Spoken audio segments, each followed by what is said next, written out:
Bonjour. Alors avant de commencer, un petit mot pour les paroissiens d'Andenne. Les cultes en ce dimanche ont repris en présentiel, mais nous voulons poursuivre malgré tout nos enregistrements vidéo, nos petites capsules vidéo pour des moments de recueillement. En effet, il faut donc savoir, et vous avez reçu les renseignements à ce sujet, que les conditions pour assister au culte sont malgré tout assez strictes, et donc pour permettre à chacun d'avoir un moment de méditation, un moment de prière, nous voulons poursuivre ces vidéos, en tout cas pour le moment. Nous voulons commencer.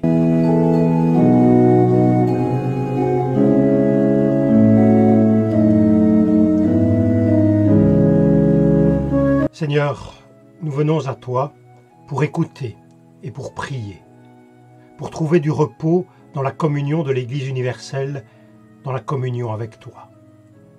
Nous t'en prions, parle-nous à travers de tout ce qui nous touche, permets-nous de puiser des forces dans ta présence, renforce notre confiance. Amen. Et nous voulons poursuivre ce moment de recueillement avec le psaume. Je t'exalterai, ô mon Dieu, mon roi, et je bénirai ton nom à jamais, à perpétuité. Oui, jour après jour, je te bénirai, je célébrerai ton nom à jamais, à perpétuité. Le Seigneur est plein de grâce et de compassion, lent à la colère et rempli d'amour. Le Seigneur est bon envers tous les hommes et plein de tendresse pour toutes ses créatures. Que toutes tes œuvres te louent, ô Seigneur, et que ceux qui t'aiment sachent te bénir. Ils diront la gloire de ta royauté, proclameront ta force.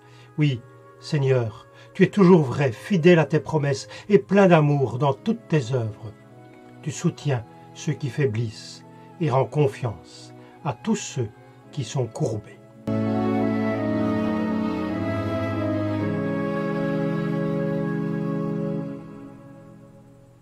Nous voulons dire notre foi avec ce texte du théologien Laurent Gagnebin. Je crois en Dieu. Par lui, l'univers et notre existence sont créés toujours à nouveau. Dans le chantier du monde, son esprit nous anime et nous porte. Il donne chaque jour à notre vie un sens positif, une dignité fondamentale, une vocation créatrice. Dieu est l'avenir de l'humain. Sa présence éternelle dépasse les espaces et les temps. Je crois que Jésus nous fait entendre sa parole. Il est celui que nous écoutons et vers lequel nous regardons pour savoir qui est Dieu et qui est l'homme. Un Dieu d'amour, selon la Bible, un Dieu pour lequel l'être humain et la terre entière sont une espérance invincible. En Jésus, l'homme et Dieu sont à jamais réunis et inséparable. Il est un exemple pour nous et pour le monde. Nous reconnaissons une seule Église, universelle et connue de Dieu seul. Elle existe par-delà les institutions chrétiennes et les frontières religieuses. Je crois à l'amour plus fort que la mort. Amen. Ce matin, nous voulons faire 2 lectures dans cette petite capsule vidéo. 2 lectures, la première, quelques versets du chapitre 55 du livre d'Ésaïe. La pluie et la neige tombent du ciel, elles n'y retournent pas sans résultat, elles arrosent la terre, elles la rendent fertile et font pousser les graines. Ainsi, elles donnent des graines à semer et de la nourriture à manger. De la même façon, la parole qui sort de ma bouche ne revient pas vers moi sans résultat, elle réalise ce que je veux, elle accomplit la mission que je lui ai confiée. Et nous faisons une seconde lecture, la lecture de l'Évangile, Matthieu chapitre 13, les 23 premiers versets. Ce jour-là, Jésus sort de la maison et il va s'asseoir au bord du lac. Des foules nombreuses se rassemblent autour de lui, c'est pourquoi il monte dans une barque et il s'assoit. Toute la foule reste au bord de l'eau. Jésus enseigne beaucoup de choses aux gens en utilisant des comparaisons. Il leur dit « Le semeur va au champ pour semer. Pendant qu'il sème, une partie des graines tombe au bord du chemin. Les oiseaux viennent et ils mangent tout. Une partie des graines tombe dans les pierres, là où il n'y a pas beaucoup de terre. Elles poussent tout de suite, parce que la terre n'est pas profonde. Mais quand le soleil est très chaud, il brûle les petites plantes et elles sèchent parce qu'elles n'ont pas de racines. Une autre partie des graines tombe au milieu des plantes épineuses. Ces plantes poussent et les étouffent. Une autre partie des graines tombe dans la bonne terre et produit des épis. Les uns donnent 100 grains, d'autres 60, d'autres 30. Et Jésus ajoute « Celui qui a des oreilles, qu'il écoute. » Les disciples s'approchent de Jésus et lui demandent « Pourquoi est-ce que tu leur parles avec des comparaisons ?» Jésus leur répond « Dieu vous donne à vous de connaître les vérités cachées du royaume des cieux, mais il ne donne pas cela aux autres. En effet, celui qui a quelque chose, on lui donnera encore plus, et il aura beaucoup plus. Mais celui qui n'a rien, on lui enverra même le peu de choses qu'il a. Donc, je leur parle avec des comparaisons parce qu'ils regardent, mais ils ne voient pas. Ils entendent, mais ils n'écoutent pas et ne comprennent pas. Ainsi, il leur arrive ce que le prophète Ésaïe a annoncé. Dieu dit, vous entendez bien, mais vous ne comprenez pas. Vous regardez bien, mais vous ne verrez pas. Oui, la tête de ce peuple est devenue dure. Ils ont bouché leurs oreilles, ils ont fermé les yeux. Ils ne voulaient pas voir avec leurs yeux, entendre avec leurs oreilles, comprendre avec leur cœur.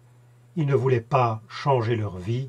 Alors, je n'ai pas pu les guérir. Mais vous, vous êtes heureux.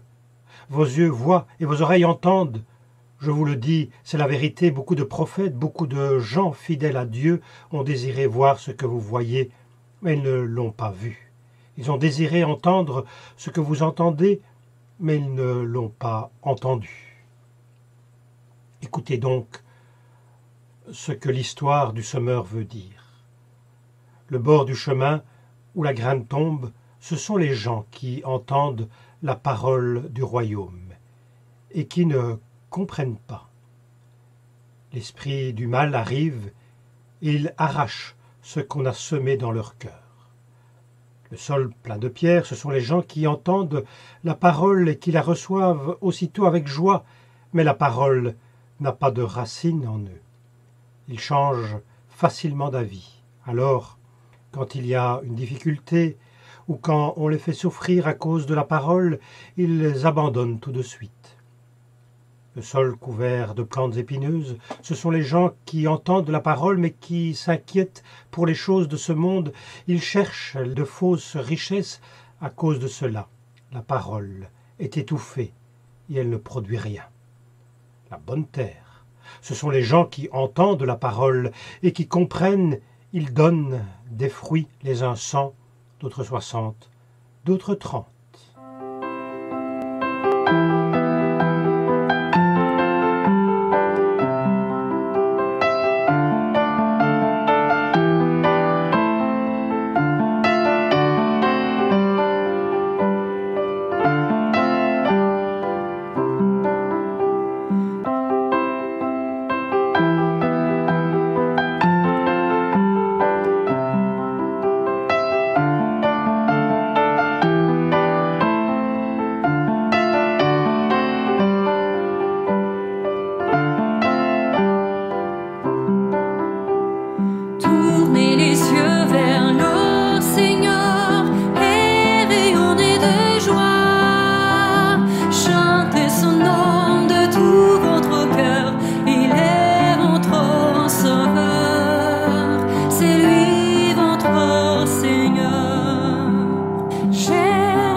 Le texte d'aujourd'hui nous invite à une réflexion sur la parole de Dieu.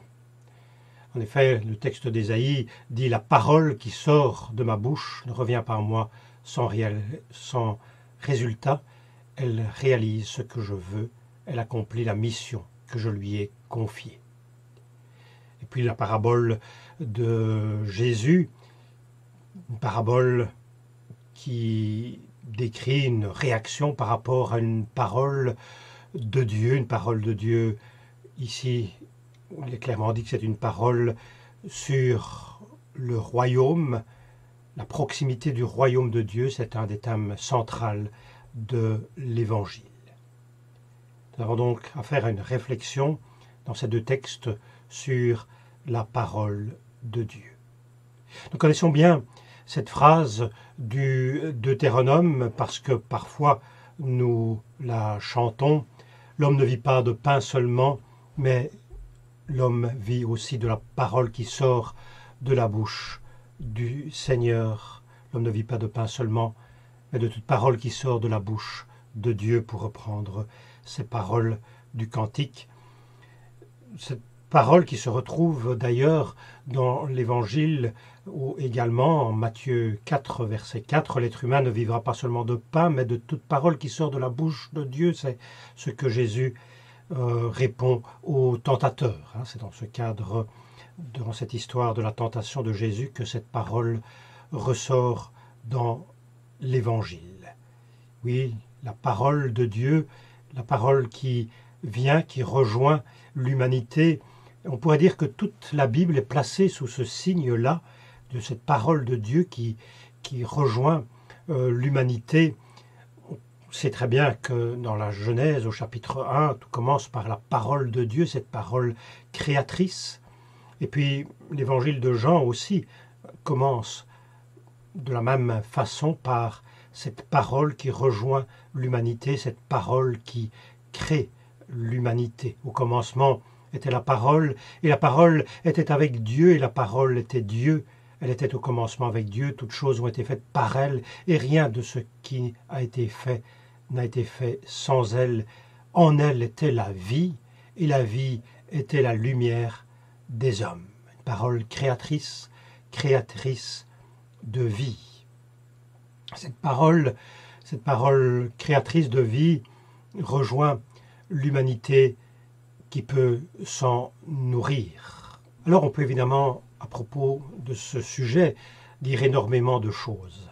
Et peut-être une première ici, c'est de se poser la question, mais comment vient cette parole? Comment cette parole nous rejoint, cette parole extérieure à nous, cette parole créatrice, cette parole de vie? Comment nous rejoint-elle, cette parole qui nous donne de la nourriture pour notre existence au quotidien? Comment nous rejoint-elle? Et disons-le tout de suite, cette parole qui nous vient d'ailleurs ne nous rejoint pas uniquement au travers du texte biblique. Je sais bien que dans le protestantisme, on a tendance à rapidement, très probablement trop rapidement d'ailleurs, identifier parole de Dieu avec la parole de la Bible. C'est peut-être oublier trop rapidement que la Bible est avant tout un livre humain, un livre bien entendu un livre composé de textes qui nous disent combien des auteurs de différentes périodes, dans différentes situations, ont compris, ont entendu, ont perçu une parole de Dieu, comment ils ont vu les manifestations également de Dieu dans le monde. Tout cela marqué dans ce texte humain qui est la Bible, bien entendu. En la lisant, on peut alors retrouver cette parole extérieure à l'humain, parce que les humains en témoignent. Mais c'est dans ce cadre-là qu'il faut entendre cette identification que l'on fait entre la Bible et la parole de Dieu. La parole de Dieu reste quelque chose d'extérieur à l'être humain qui le rejoint, qui le saisit dans différentes circonstances, au travers, bien entendu, de mots, au travers de textes et au travers de textes bibliques, mais peut-être aussi au travers de bien d'autres textes. Mais je voudrais dire aussi combien les théologiens de tout temps ont souligné, à juste titre, me semble-t-il, que la parole de Dieu rejoint l'humain aussi au travers aussi de gestes, au travers pas uniquement de mots, mais au travers de situations, au travers d'épisodes de la vie de tout un chacun. Beaucoup de choses ont été dites d'ailleurs à ce sujet-là, cette expérience d'une parole qui nous vient au travers de la contemplation, au travers par exemple de l'expérience du désert que certains ont retracé. Je crois qu'on peut faire aussi ce genre d'expérience en contemplant par exemple la nuit sans nuages, les étoiles, prendre conscience de l'univers, s'en laisser quelque part imprégner. Alors on peut percevoir quelque chose du divin. Ce quelque chose du divin, c'est aussi une parole qui nous est adressée. Enfin, ce sont là des expériences humaines que l'on peut faire qui sont en même temps, me semble-t-il, des expériences spirituelles. Cette parole de Dieu qui peut aussi nous arriver au travers d'une parole amie, d'une parole qu'il nous vient au travers d'une lecture, mais aussi au travers de quelqu'un qui nous parle, qui vient nous dire quelque chose, et en nous, brusquement, il y a comme une vérité qui s'élève, une vérité qui s'impose à nous, et peut-être là aussi, dans certains cas, on pourrait dire que c'est une parole divine qui nous rejoint. La parabole que nous avons lue aujourd'hui est interprétée souvent évidemment en disant mais voilà, il y a des personnes qui sont rejointes par cette parole du divin, qui en font un bon usage, et d'autres qui n'en font pas un bon usage, ou chez qui il n'y a pas d'enracinement de cette parole. Pour ma part, je dirais surtout ceci par rapport à ce texte, simplement que cette parabole de Jésus est avant tout une parole d'espérance, destinée à ranimer notre confiance en la vie. Elle nous dit, voyez un peu la fécondité de cette parole, bien entendu, si vous la laissez s'épanouir, si vous la laissez grandir en vous, mais voyez un petit peu cette fécondité qu'a cette parole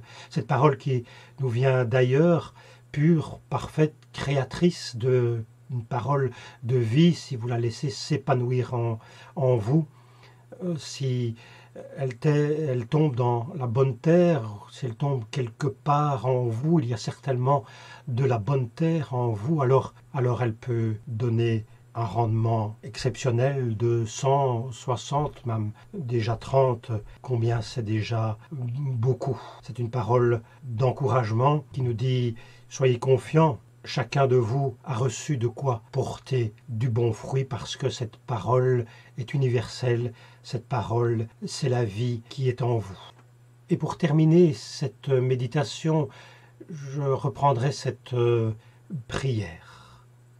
Merci Seigneur, parce que tu te soucies du jardin de notre terre. Merci parce que chaque jour tu sèmes avec patience et persévérance sans jamais désespérer, malgré la dureté du chemin, le nombre des cailloux ou l'importance des épines. Merci parce que tu y crois toujours à ce bout de bonne terre qu'est chaque femme et chaque homme. Donne-nous, Seigneur, ce regard nouveau pour les autres, capable de découvrir en chacun d'eux, au-delà des épines, ce petit coin de terre plein de promesses et d'espérance. Amen.